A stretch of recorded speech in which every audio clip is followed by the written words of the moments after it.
மகளிர் மருமகளே அடுத்த வர எபிசோடில் பார்த்திங்க அப்படின்னா துளசியும் சின்ன தம்பியை வந்து வீட்டுக்கு வர வழியில் பார்த்தீங்கன்னா காட்டில் வந்து மாட்டிப்பாங்க. ஸோ பார்த்தீங்கன்னா ரவுடி பசங்க கடத்திடுவாங்க. அவங்கள்ட்ட வந்து பார்த்தீங்கன்னா சின்ன தம்பி துளசியை காப்பாற்றி கொண்டு வந்திருப்பாங்க. இருந்தாலும் நைட் டைம் அப்படிங்கிறனால வீட்டுக்கு போக முடியல, வழி தெரியாதனால அப்படியே காட்டிலே இருந்துடுறாங்க. அதுக்கப்புறம் துளசிக்கு வந்து பசிக்கும் அப்படின்னு சொல்லிட்டு பார்த்தீங்கன்னா சின்ன தம்பி ஏதாவது கிடைக்குதான்னு சொல்லிட்டு பார்க்குறதுக்கு போவாங்க. அங்கே வந்து பார்த்தீங்கன்னா ஒரு சோளம்லாம் கிடைக்கும். அந்த சோளத்தை பார்த்தீங்க அப்படின்னா சுட்டு 2 பேரும் சாப்பிட்டுட்டு இருப்பாங்க. இன்னொரு சைடு பார்த்தீங்க அப்படின்னா அபிராமி நாச்சியார் வந்து இன்னும் அவங்க வரலேன்னு சொல்லிட்டு ரொம்பவே கவலையில் இருப்பாங்க.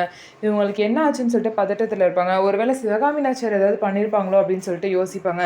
ஆனால் சிவகாமி நாச்சியார் ஏதோ ஃபங்க்ஷன் சொல்லிட்டு வேறு ஊருக்கு போயிருக்காங்க. ஊர்லேயே இல்லை அப்படின்னு தெரிய வந்ததுக்கப்புறம் வீட்டில் உள்ள எல்லாரும் என்ன சொல்கிறாங்க அப்படின்னா, அதான் நான் சொல்கிறேன்ல அக்கா, இந்த மாதிரி வந்து சின்ன தம்பி தான் வந்து துளசியை கூட்டிட்டு 2 பேரும் சேர்ந்து ஓடி போயிருக்காங்க அப்படின்னு சொல்லிட்டு அவங்க 2 பேரும் பற்றி தப்பாக பேசுவாங்க. இருந்தாலும் அபிராமி நாச்சியார் பார்த்தீங்கன்னா ஒன்றுமே வாயை திறக்காமல் அவங்களும் ஒரு கன்ஃபியூஷனில் தான் இருக்காங்க. ஸோ இதுக்கப்புறம் என்ன நடக்க போகுது, அவங்க 2 பேரும் நல்லபடியாக திரும்பி வீட்டுக்கு வந்துருவாங்களான்னு சொல்லிட்டு வெயிட் பண்ணி பார்க்கலாம். நம்ம வீடியோ உங்களுக்கு பிடிச்சிருந்தா நம்ம வீடியோவை லைக் பண்ணிக்கோங்க, மறக்காமல் நம்மளோட சேனலை சப்ஸ்கிரைப் பண்ணிவிட்டு பாருங்கள்.